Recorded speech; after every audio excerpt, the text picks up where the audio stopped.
हो गए थे, है ना। आपको ये अच्छा नहीं लगता कि भारत जैसा देश आज विभिन्न प्रकार की सोचों को रखता है। हमारे यहाँ पे 50 विचारधाराएं हैं। कभी भी देश के लोगों को एक भी राजनीतिक पार्टी का अंधभक्त नहीं बन जाना चाहिए। एक ही सरकार को कभी भी सपोर्ट नहीं करना चाहिए। सरकार से हमेशा क्वेश्चन मार्क करते रहना चाहिए।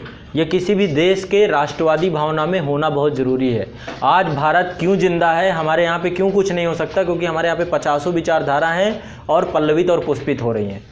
यदि मान लो सब एकजुट हो जाएं, एक जैसे हो जाए, तो ऊपर वाला व्यक्ति तानाशाह भी बन सकता है, अपनी मनमर्जी भी चला सकता है, अपने मन का ही कर सकता है। यदि सर्जिकल स्ट्राइक हुई है तो दूसरा पक्ष यदि पूछ रहा है कि क्यों की और क्यों कैसे की, ये भी एक अच्छी भावना है। इसको भी हम निगेटिव पक्ष में नहीं ले सकते।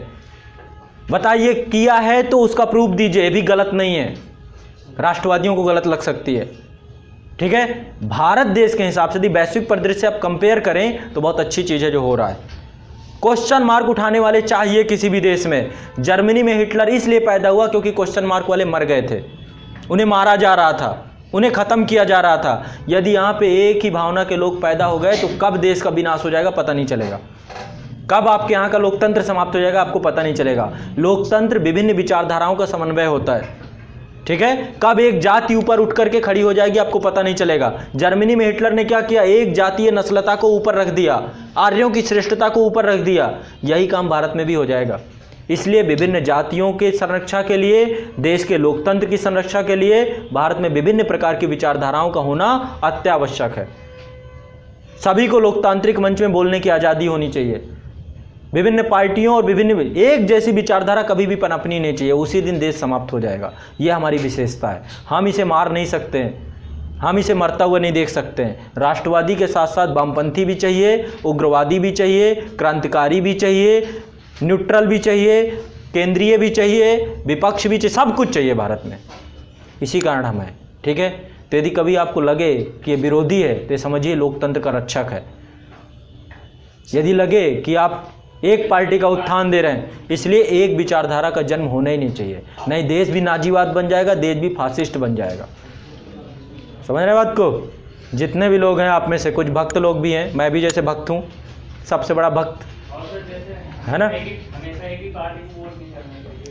हमेशा एक पार्टी को अपना वोट बदलते रहना चाहिए।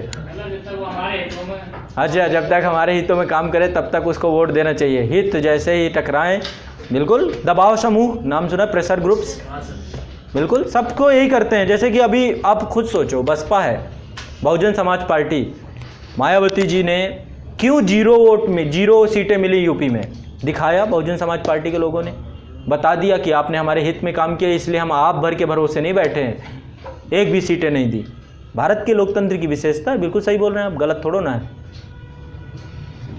क्यों? अब फिर लगेगा कि हमारे हितों का संरक्षण ये नहीं कर पाए तो फिर जिता देंगे उन्हें।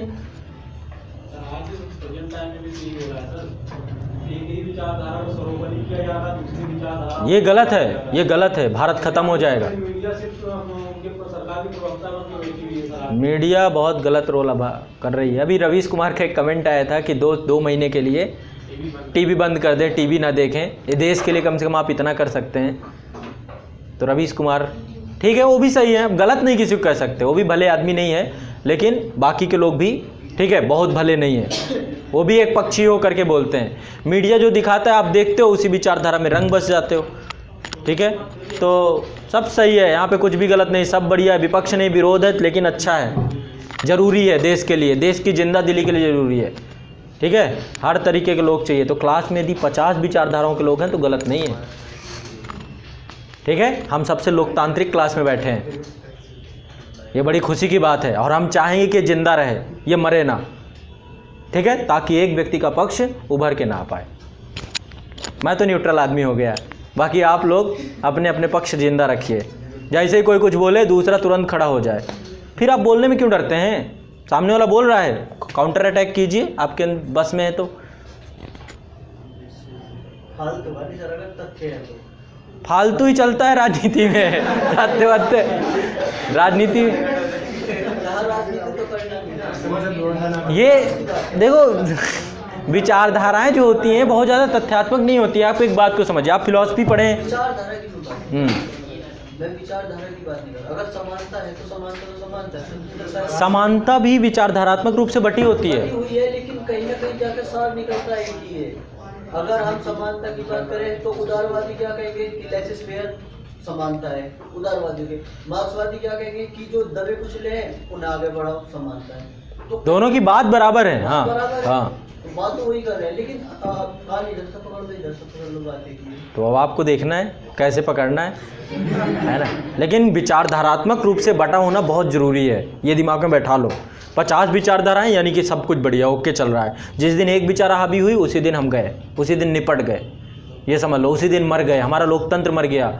इसीलिए भारत में 50 धर्म हैं, इन धर्मों को हमें जिंदा रखना है, किसी भी धर्म को ख़त्म नहीं करना। इसी विविधता, अपनी विविधता को ही हमें, यही हमारी विशेषता है। विश्व का एकमात्र देश जहाँ पर सभी धर्मों का समन्वय है, सभी भाषाओं का समन्वय है, सभी नस्लों का समन्वय है, सभी प्रजातियों का समन्वय है, सभी प्रकार की भौगोलिक परिस्थितियाँ एक ही देश में देखने को मिल रही हैं। इसको हमें जिंदा रखना, हमें इसे मारना नहीं है। भारत को एक नहीं बनाना, कभी भी विविधीकृत रखना है।